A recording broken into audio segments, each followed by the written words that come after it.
नमस्कार, मैं संजय सनम, आप सबका स्वागत। दोस्तों, फिल्में प्रेरक होती है, मार्गदर्शक भी होती है और मनोरंजक भी होती है।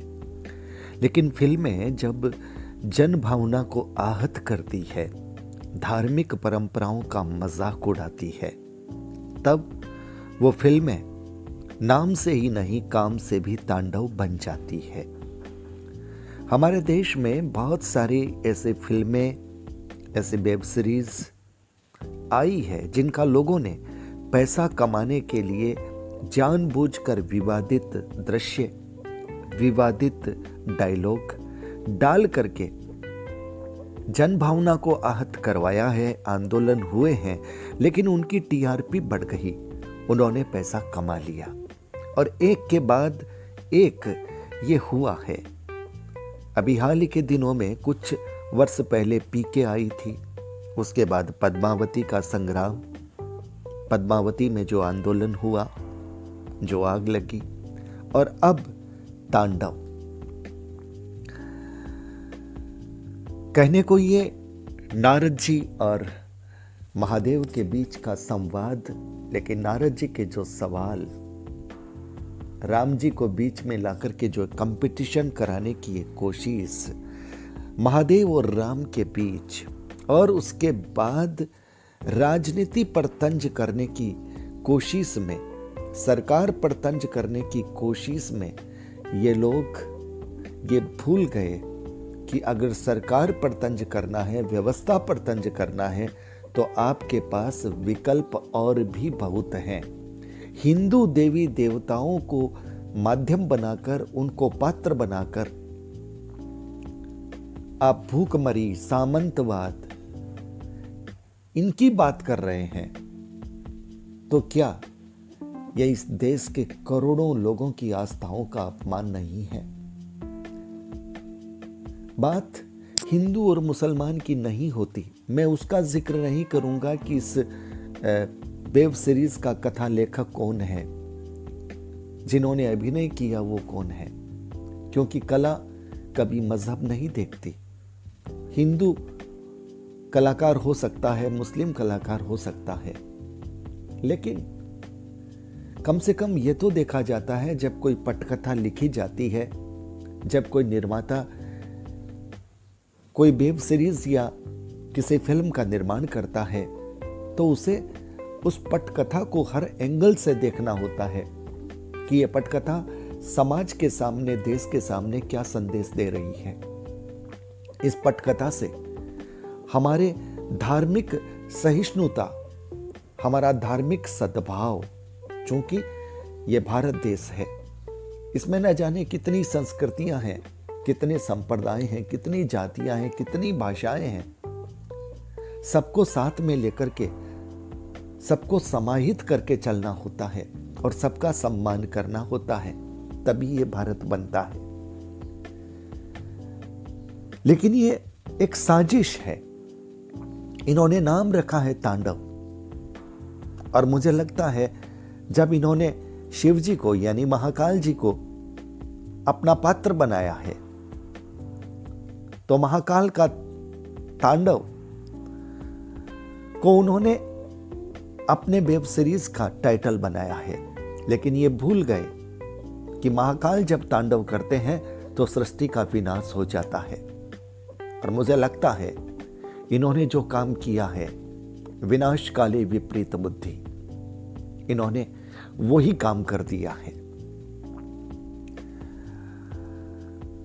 सवाल यह है कि ये लोग कब तक पैसा कमाने के लिए ऐसी ओछी हरकतें करते रहेंगे? ऊंची और नीची जाति के बीच में एक फर्क दिखाने की कोशिश में जो डायलॉग बोला गया है, वो डायलॉग हैरान करने वाला है।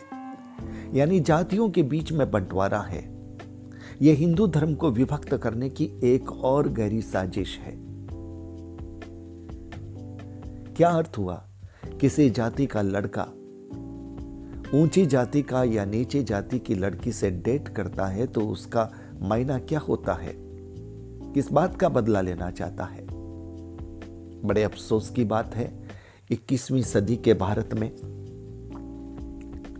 आग लगाने की साजिश करने वाले लोग अब इस तरह की हरकत में आ गए हैं। कभी धर्म को बीच में ला करके, कभी संप्रदाय को बीच में ला करके, कभी देवी देवताओं को बीच में ला करके और कभी जातियों को बीच में ला करके। आखिर ये कब तक चलेगा? और सिर्फ वेब सीरीज को रोकना, प्रतिबंधित करना या एफआईआर करना ही मुझे नहीं लगता कि ये स्थायी समाधान है। इस देश में एक ऐसा कानून बनना चाहिए जो अभिव्यक्ति की स्वतंत्रता के नाम पर इस देश के लोगों की धार्मिक, सांस्कृतिक, सामाजिक मान्यताओं के साथ खिलवाड़ कर रहा हो। इस देश का संविधान आपको अभिव्यक्ति की स्वतंत्रता देता है, लेकिन उस स्वतंत्रता का अतिक्रमण करने की स्वतंत्रता नहीं देता। और ये लोग जो कर रहे हैं, ये लोग स्वतंत्रता की सीमा रेखा का अतिक्रमण कर रहे हैं, उसकी लक्ष्मण रेखा का अतिक्रमण कर रहे हैं। योगी जी की सरकार ने जो कड़क फैसला लिया, उसके बाद ये वेब सीरीज के निर्माता, निर्देशक, कलाकार सब घुटनों पर आ गए हैं। पर सवाल ये नहीं है कि ये घुटनों पर आ जाएंगे, हाथ जोड़ लेंगे, माफी मांग लेंगे, लेकिन इन्होंने अपना मकसद पूरा कर लिया। ये धन कमाने के लिए इन्होंने ऐसा किया था। इनको कोई अर्थ नहीं कि समाज में चाहे आग लगे, इनको कोई अर्थ नहीं कि इस देश के लाखों करोड़ों लोगों की आस्थाओं पर प्रहार हो। इन्हें पैसा कमाना है और पैसा कमाने के लिए इनको हिंदू देवी देवता या किसी मजहब या किसी जाति का उपयोग करने में कोई संकोच नहीं होता। और ये हिंदू देवी देवताओं के साथ बहुत आसानी से करते हैं। ये काम मुस्लिम समाज के लोगों के साथ ये लोग नहीं करते, उनकी परंपराओं के साथ नहीं करते और नहीं करना चाहिए। क्यों करेंगे? हम तो ये कहते हैं कि किसी भी धर्म, किसी भी संप्रदाय, किसी भी जाति की जो परंपराएं हैं, जो मान्यताएं हैं, उनके साथ खिलवाड़ नहीं होना चाहिए। फिर वो चाहे हिंदू हो, वो चाहे मुसलमान हो। लेकिन वो वहां पर ये कोशिश नहीं करते। एक बार वहां पर कर लेते तो शायद वो सदा के लिए भूल जाते। ये जानते हैं उदारवादी और आक्रामक होने का बीच का जो फर्क है, और इसका ये लाभ उठाते हैं। इन लोगों को बैन करना चाहिए। इन लोगों की किसी भी फिल्म, किसी भी वेब सीरीज, इनकी कला की कोई भी चीज उसको लोग कभी न देखें। एफआईआर हो, गिरफ्तारी हो, ये सीमित समय की बात है, वो फिर छूट भी जाएंगे। लेकिन इनको ऐसा दंड मिलना चाहिए कि ये कभी कला के क्षेत्र में काम करने के लायक नहीं रहे। एक अच्छी खबर यह आई कि पाकिस्तान में भी इस वेब सीरीज के खिलाफ आवाज उठी है। ट्विटर हैंडल पर कुछ मुस्लिम भाइयों ने इस वेब सीरीज पर हिंदू देवी देवताओं के अपमान की निंदा की है और कहा है कि भारत में मोदी सरकार है, वो इनका फैसला करेगी, इन्हें दंडित करेगी। बहुत अच्छी बात है। हमारे पड़ोसी देश में भी जागरूक, बौद्धिक, समझदार मुस्लिम भाई हैं, हम स्वागत करते हैं। हाँ, हमारे देश के मुस्लिम संगठनों से भी हम अपेक्षा करते हैं कि जोरदार आपत्ति हो, जोरदार विरोध हो, क्योंकि ये धार्मिक सद्भावना का मामला भी है, संभाव का मामला है। और जब कभी किसी दूसरे मजहब पर भी कोई बात हो तो हिंदू या अन्य लोग हैं वो भी आपत्ति करें। कुल मिलाकर हम एक ऐसा संदेश दें कि इस देश में किसी भी धर्म, किसी भी जाति, किसी भी संप्रदाय, किसी भी भाषा की परंपरा, परिपाटी, उनके आदर्श, उनकी मान्यताओं के साथ खिलवाड़ करने की इजाजत कभी भी किसी को भी नहीं दी जाएगी। वो चाहे हिंदू हो, वो चाहे मुसलमान हो, वो चाहे कोई और हो। कानून सख्त बने। और सबसे बड़ी बात है कि सेंसर ऐसी वेब सीरीज हो क्यों जाती है, वहीं पर इनको रोक दिया जाना चाहिए। क्या सरकार पर, व्यवस्थाओं पर, राजनीति पर तंज देवी देवताओं को पात्र बनाकर उनके मुंह से डायलॉग सुना करके आप करेंगे? आपके पास और कोई विकल्प नहीं है। हास्यास्पद बात है। व्यवस्थाओं पर तंज करना है। आप किसी भी धर्म के जो देवी देवता हैं या महापुरुष हैं, उनको पात्र बना करके आप ऐसा नहीं कर सकते। आपको ऐसा नहीं करना चाहिए। लेकिन बात साफ है, पैसा कमाने का अभियान है। क्योंकि जो चीज जितनी विवादित होती है उसको फिर विज्ञापन करने की दरकार नहीं पड़ती। उसका टीआरपी खुद बढ़ता है और क्यूरियोसिटी से लोग उत्सुकता से उसे जानबूझ करके देखते हैं, नहीं देखने वाले भी देखते हैं।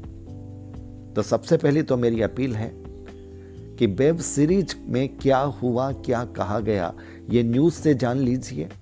देखने की जरूरत नहीं है। इनका टीआरपी नहीं बढ़ाना है। इनके पास धन नहीं आना चाहिए। मैं सभी से अपील कर रहा हूं, हिंदू भाइयों से भी, मुस्लिम भाइयों से भी, और हमारे जो दूसरे भाई हैं अन्य जाति धर्मों के, उनसे भी हमें इस वक्त एक संदेश देना है, एकजुटता के साथ।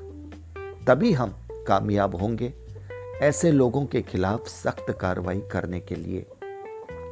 देखिए, कानूनी कार्रवाई मैं फिर कहूंगा एक सीमित अवधि होती है।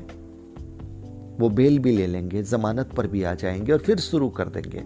लेकिन अगर आप उनको बैन कर देंगे पूरी तरह से कि ये उनकी आखिरी वेब सीरीज हो जाए, ये उनकी आखिरी फिल्म हो जाए, उसके बाद वो फिल्म करने के, वेब सीरीज करने के लायक ही नहीं रहे, क्योंकि उन्हें पता चल जाए कि अब इस देश के लोग उन्हें देखेंगे तक नहीं। निर्माता निर्देशकों को यह पता चल जाए कि इन लोगों को लेने से फिर उनका माल बिकेगा ही नहीं। तो दोस्तों, सख्त से सख्त कार्रवाई हो, सरकार की तरफ से भी हो, सेंसर बोर्ड की तरफ से भी हो, और जिस वेबसाइट पर लगी है उस वेबसाइट पर भी, जैसे खबर है कि सरकार ने उनसे सवाल पूछा है।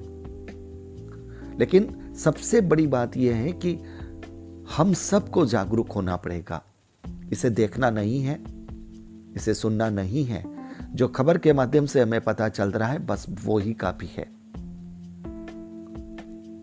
हमें इसकी टीआरपी नहीं बढ़ानी है। सरकारें, राज्य सरकारें अपनी तरफ से कार्रवाई कर रही है। केंद्र सरकार अपनी तरफ से सख्त कार्रवाई करे, और पूरी देश की जनता का भी दायित्व बनता है कि ऐसे प्रसंगों को हमेशा के लिए रोके, वो किसी भी धर्म के खिलाफ क्यों ना हो। हम इसकी इजाजत नहीं दे सकते। हमें सबको सामूहिक रूप से इसका विरोध करना होगा, इसको बैन करना होगा। बहुत बहुत आभार, नमस्कार। अगर आप मेरे चैनल पर नए आए हैं तो सब्सक्राइब करना मत भूलिएगा, बेल बटन को दबा दीजिएगा, और आप अगर चाहें तो डिजिटल फर्स्ट न्यूज़ को ज्वाइन भी कर सकते हैं। बहुत बहुत आभार, नमस्कार।